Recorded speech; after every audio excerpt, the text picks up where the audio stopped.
All right, what is up everyone? We are back, and today we're gonna be talking about my ins and my outs for the 2025 disc golf season. Let's get into it.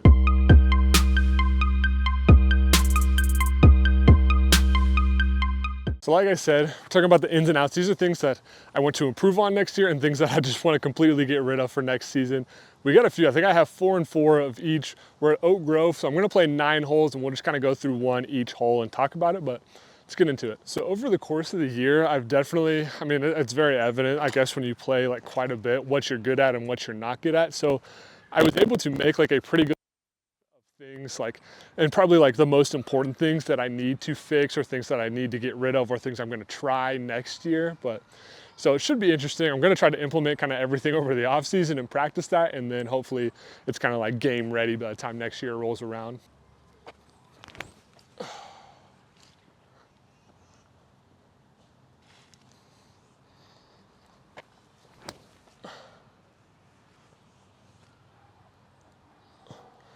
Not a bad warm-up hole there to start, huh? All right, these were both about 5 and 7 feet away respectively, so not too shabby. I think I'm gonna go in, out all the way till the rest because we have 8 holes and I think I have 4 and 4. So my first in that I kind of want to bring in for the 2025 season is circle 2 putting. I don't think I'm necessarily bad at it, but I also don't think I give myself like enough opportunities to try to make it because I know if I do give it a run, there's that chance that, yeah, I could make it, and that'd be incredible, but there's that chance I missed long or something happens, it pops up and rolls away, and then I'm even deeper, I have a 25-footer, coming back for par then, or just on that follow-up putt. So I think it's one of those things I've been scared of to do, but yeah, that's definitely something I want to try to get better at. And I think this probably isn't the course to do it, but I think, over the course of the season, like this off season, I'm definitely going to be running more putts just to try to gain a little more confidence and be like a bit more aggressive on it.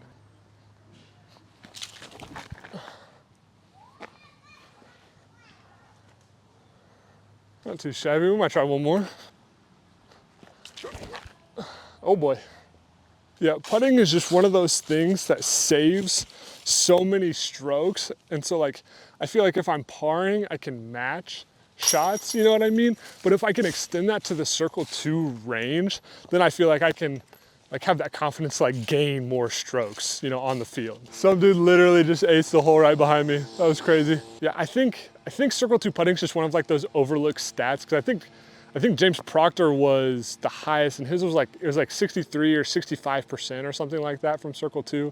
And I mean, that's even from 34 feet to out to, I guess, 60 or 66 or whatever it is. But still, it's one of those things like, I feel like a lot of those guys make those fairly regularly. And so I want to be able to have that confidence, because I would consider myself a good putter. I'm not just like world class or anything like that, but I'm a good putter. So I think, having that confidence to putt, from, 50, 60 feet and try to make it. And then if I do miss wide or I have a little bit of a roll away, like, and it's somewhere in the circle still, I feel like I maybe not should, but definitely have that high percentage to make those. So I think that's just something I want to get through my head. I think I'm scared to give those. Like I miss like jump putt short every single time.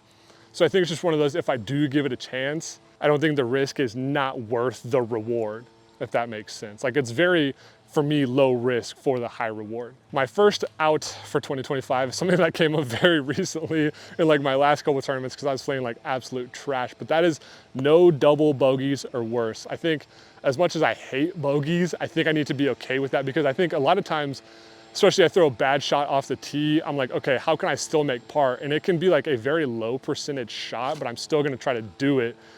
And then I end up screwing that up. So now like, it's like a bogey at best situation and then I'm scrambling even more. So I think it's one of those things like, I think a lot of times it's in the woods. Like if I throw into the woods, I'm not trying to make some like hero shot, like crazy forehand high, whatever, you know what I mean? Some stupid shot that like I could get under the basket if I executed it like absolutely perfectly. I think I need to be okay with like pitching out, throwing up, tapping in the bogey, things like that to like minimize it being that much worse. And I think that's something I struggled with towards the end because I was trying so hard to save the strokes that I was ultimately then losing strokes. It's funny, like when I'm doing these videos, I like have so many different talking points that I think sometimes I don't feel like I like execute what I'm trying to say, but like it obviously makes sense to me. So hopefully it's making sense to you. And I'm sure like, you know, with these other ins and outs or even the ones I've already said, like you can probably relate to them. Also, you're about to see a new forehand that I'm kind of trying out.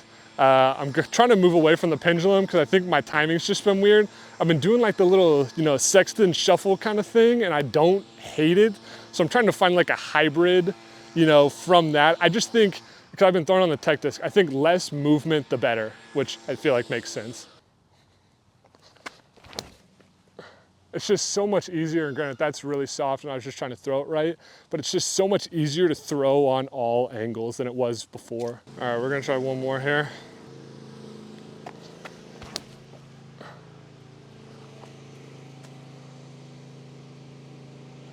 It is, it's just so much easier because, well, I guess that'll be another in that you'll hear in just a second, so I won't spoil it.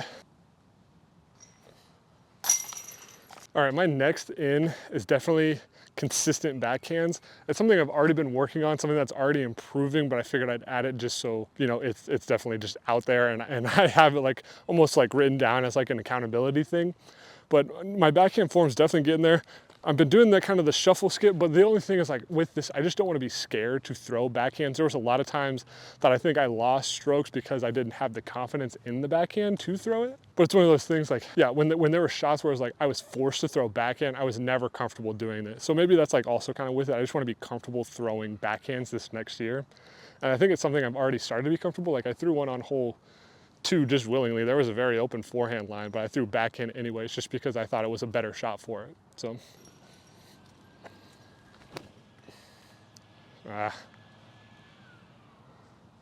It's funny I say that and then I throw 2 straight forehands. There we go, swing over. I do like this new pin location. Yeah, I think there's just, if I was able to have all, you know, have any option for any hole on all the shots, again, I think just like having that versatility only makes courses easier, you know what I mean? Because I think I'm putting myself kind of into like a little bit of a hole where it's like I need to figure out how to flex some crazy forehand or flip up some crazy forehand, which I'm not that good at, you know what I mean, with the flip up. So it's one of those things that's like being able to just go ahead and throw an easy backhand rather than trying to force something over on forehand, just like, it's just simplifying the game. All right, hopefully you can hear me. There's a guy blowing leaves like literally right behind the camera, so I don't know, we'll see how this goes. All right, my next out for 2025 is no 800 rounds. I hate the fact that I have to even put that on there. I think I had 4 all year and 3 of them came in my last 2 tournaments. And like, I don't want to be like that guy because I'm not that good. I'm not incredible, but I am better than that. And I know I am. And so I think definitely going to be something that I'm working on is having none of those. Yeah, there should be no reason that I'm shooting, you know, especially on these local like tournaments. I get A tiers and stuff, things happen and like they make the course more difficult. That's where mine definitely happened. But there was one that happened at, you know, a local C tier tournament that just should not happen because the course is not that hard. So that's definitely going to be something I minimize because my rating took a hit because I had 3 of those, like, and they were like mid to like low 800s. Like it was some awful, awful golf. So cleaning those up, again, that's on there. Really shouldn't have to, but it is because it happened. I might go pyro actually. I've been trying to forehand the pyro more. I really don't hate it. I pulled that one, I could tell. Super deep too. That's way better. Yeah. Yeah, I think that first throw was still like a mix of like my old kind of follow through and the new one, so work in progress. See, even putts like these, like this is probably 25 feet, and like part of me, even in a casual round, is nervous because I don't want to go long and then have the same putt coming back. See, I mean, and even like, that was a right side bid. I did pull it just like that shot right there, but you know, I'll take that. All right, my next in for 2024 is my approach game. It is absolutely abysmal right now for probably like 200 to 100 feet. You know, just those little, for me mostly, it's just those little chip like forehands. I don't know if my depth perception is just bad or I just have bad distance control with the power. I don't know, but it is so bad. And that's honestly cost me a lot because there's a lot of times I might have a bad tee shot. I get to a good scramble position and it's like, okay, let me just get up and down here for par or whatever, even bogey, you know, just getting up and down. And it's like, I'm yanking it, I'm 30 short, you know, I'm going way deep. It's like, I just can't figure out like the distances. So that's definitely something I'm gonna work on. And it's actually quite beneficial.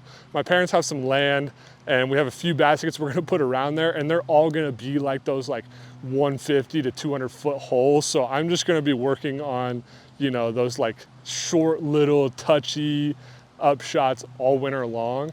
Hopefully I can dial those in because yeah, it's honestly, if you were me, you would be very embarrassed by my approaches. It's just, it's so bad, but it'll get better. Skipping, short. One more, same shot, maybe just a little higher, a little harder. A little earlier, that's great. Oh, just like that. I kind of thought that was going in. Get up. All right, my next out is a big one here, and it's like sneaky important. Like I feel like not a lot of people think about it, but I definitely I realized it, and this is all like a lot towards the end of the season. It's something that is going to be out. Hopefully, is my first putt on a hole being for par. I never want that. I always want to have a chance for birdie or better, which is like duh, you know. But when you think about it, at least for me, especially towards the end of the year, wasn't happening that often. My first putt was usually, you know, some circle's edge, so like maybe 25 footer for par, which is like, I mean, that's definitely a tester, you know, regardless of how good you are at putting, that's a tester. And the fact that that's your first one, you're like, it just doesn't allow you to score well, especially because if that is your first putt, that means, you know, you would have had to throw in probably from the fairway or something for that birdie or whatever it may be, you know what I mean? And so it's one of those things, just getting myself close to the basket or closer to the basket on my first or my second. And I think that kind of goes, my tee shots haven't been great, but also again, like my approach game, like I just talked about, has not been great. So I'm not giving myself opportunities to score. So I think that all kind of works hand in hand, you know, is that if those two things, the tee shots and the approaches are getting better, even if they're not working simultaneously, just one or the other, then I think I will give myself, you know, that first putt, even if it is circle two, I can still have that putt to get a birdie. It's like I'm giving myself that chance to score. All right, we're gonna go one backhand, one forehand here. Oh, that might be way too far.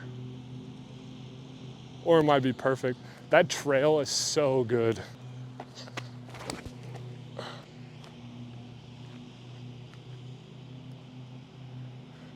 A little short. I'm still figuring out the whole mechanics of it, but I don't hate it. I don't hate it at all.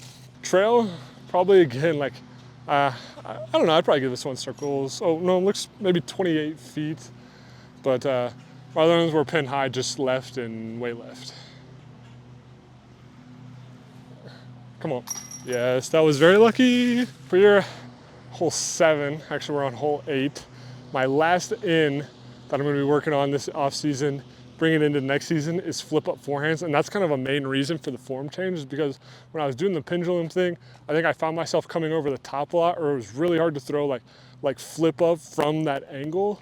And so doing the little, I think it's called like the sexton shuffle, that little hop, it's basically like now however much I want to stand up, that's kind of the angle I'm throwing on. And I've been just like ripping shots on the tech disc like all day. Like I have blisters on my fingers, it's crazy. But I've noticed it's so much easier to throw that hyzer angle, which is like, I think what I'm statistically bad at. So flip up forehands, again, I think still with like the backhand getting better, that is the flip up kind of just, again, adds another level of versatility. So like I can go right with a forehand or a backhand. I can go left with a forehand or a backhand. So it's just one of the, having all the shots is just like so key to like getting to that next level. I think we're gonna go forehand here. Hopefully ring one up. I need to make sure to get out of the way for you guys. It's also kind of what I'm working on. Get down. A good tree is like on those touchier shots. Obviously I don't want to do like the skip on like 200 foot like little approaches, you know, because I don't need that much. So I'm kind of working on like this is like an in-between kind of, where it's like it's still that same like ending like arm slot, but I don't do the skip. See, and it's funny now because that was pretty bad. I think I was in the way for all that. It's kind of funny framing this up. In the camera, it looks like I'm like 5 feet away, but this is probably like 15 to 16. Oh boy. And then I do that. That is just, all right, well, at least I missed high. What the heck? All right, we are at the final hole, which means we are at our final out for next season. And it's arguably one of the biggest ones. Next season, I'm going to stop trying to match shots. Obviously, there are certain holes where it's like, this is the shot for it, that's great. But kind of what I mean is that there's a lot of guys, especially moving up to MA1, there's a lot of guys that throw a heck of a lot further than I do, and they just get to spots that I don't get to. And so instead of, like, something I got caught up doing was trying to throw that same shot, and it's a bad result, it's nowhere close. So then I'm playing from places I didn't practice, because I'm like, oh, I should just get there, because that's obviously much better, where it's just like, it's just not the case. And I think that's where, you know, the first probably 75% of the season, I was playing the game that I wanted to play. I did not care what anyone else did. I did not care what anyone else got on the hole. I was doing what was best for me, and I was succeeding. Towards the end of the year, I guess I just lost sight of it. I don't know if it was just focus or what, but I just wasn't really thinking about what I wanted to do, and I was doing what everyone else was doing, which typically, especially being forehand dominant right now, is not anybody else's game. So I was trying to do those things forehand, what they were doing backhand, getting garbage results. So that's just one of those things that's like, again, it kind of goes back to the play your game type thing. You know what I mean? Is like, stop doing what everyone else is doing. I get like, there are certain holes where like the shot is like, yeah, this is the shot, everyone's gonna do it, and that's great. But there's sometimes, especially on like longer holes or more technical things, it's just whatever you're best at, that's what I would do.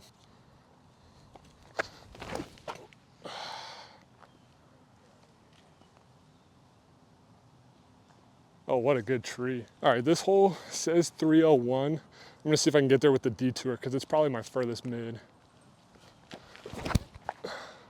Oh boy.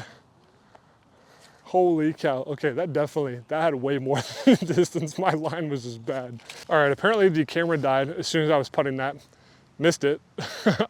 My detour was probably like 40 feet long. It was definitely way off to the right, but it was like about 40 feet long. But that is it. Certainly I have a lot to improve on this off season. Some things I'm gonna bring in, some things I'm gonna bring out. Hopefully overall, I think it's gonna be the best decisions for me as, you know, this road to pro keeps continuing and progressing. Thank you all again so much for the support. Like, comment, subscribe. Ozark Mountain Disc to the Moon. We'll see ya.